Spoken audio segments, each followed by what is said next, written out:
네, 친절한 뉴스. 오늘은 우리 아이들에 관한 이야기, 체벌과 관련된 소식입니다. 먼저 개봉 영화 속의 한 장면 잠시 보시겠습니다. 훈육이란 이름으로 시작된 체벌이 아동 학대로 이어지는 과정이 나오는데요. 중간에 이런 대사가 등장합니다. 내가 내 새끼 때리치기든 말든 상관하지 말고 가라고. 네, 부모가 할 소린가 싶지만 이런 영화 같은 일이 요즘은 현실에서 자주 일어납니다. 올 초엔 경기도 의정부에 살던 4살 여자아이가 집에서 숨졌습니다. 부검 결과 아이의 머리에서 심한 피멍이 발견됐습니다.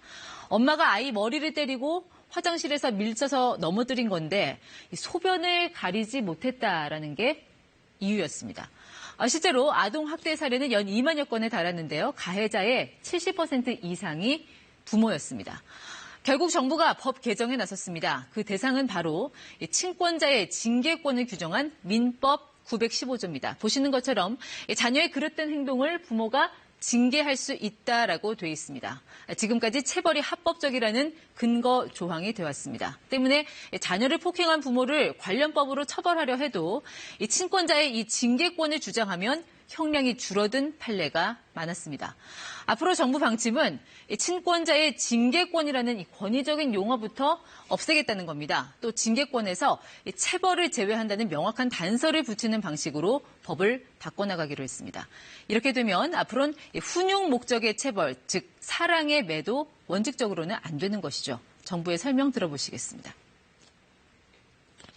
징계의 범위에서 체벌을 제외하고 예외적으로 필요한 경우에 합리적인 범위 내에서 허용하는 이러한 법 구조를 취할 것을 생각하고 있습니다.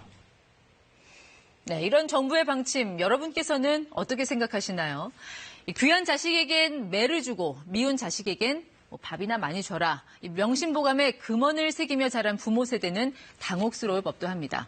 아동학대를 막겠다는 취지에는 공감하지만 부모의 권리 행사에 대한 지나친 개입 아니냐 반론을 제기합니다. 들어보시겠습니다. 다 똑같은 부모 마음이 아니니까 체벌은 어느 선에서는 할 수 있다고 생각해요.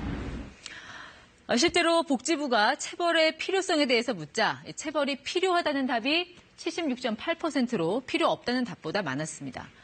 현장에서는 당장 엉덩이를 한 대 때려도 경찰 조사를 받게 되나 아이 보고 부모를 신고하란 것이냐 혼선의 목소리도 나옵니다. 이에 대해서 법무부도 답변을 내놨는데요. 어머니가 다들 등짝 때리고 꿀밤 때리는 등 이 사회 통념상 허용할 수 있는 일까지 처벌받는 건 아니다. 그러니까 이 선언적 의미가 강한 것이라는 이런 답변을 내놨습니다. 그렇다면 다른 나라들은 어떨까요? 전 세계 54개 나라가 자녀 체벌을 금지하고 있습니다. 40년 전 스웨덴이 가장 먼저 자녀 체벌을 금지했고요. 미국은 1800년대 휘핑룸이라는 체벌실을 따로 둘 만큼 체벌을 일상화한 적이 있었는데 지금은 주마다 차이는 있습니다만 체벌을 금지하는 쪽으로 바뀌었습니다. 자, 우리와 같은 유교 문화권인 일본도 내년 4월부터 아동학대를 금지한 새 법령 시행에 들어갑니다. 일본에서도 이 가정교육이란 명분으로 아버지들이 심한 폭력을 행사해서 아이들이 사망하는 사건이 잇따르자 여론이 들끓은 겁니다. 이미 우리나라의 경우 서울시 각급 학교에선 체벌 전면 금지 지침을 시행 중이죠. 손바닥으로 맞으면 장풍을 맞은 듯 나가 떨어진다는 일명 오장풍이란 초등학교 교사의 어린이 폭력이 발단이 됐습니다. 앞으로는 또 어떤 변화가 있을까요? 정부는 찬반 양갈래 소리를 의식한 듯 일단 의견을 수렴해 법 개정에 들어가겠다고 밝혔습니다. 친절한 뉴스였습니다.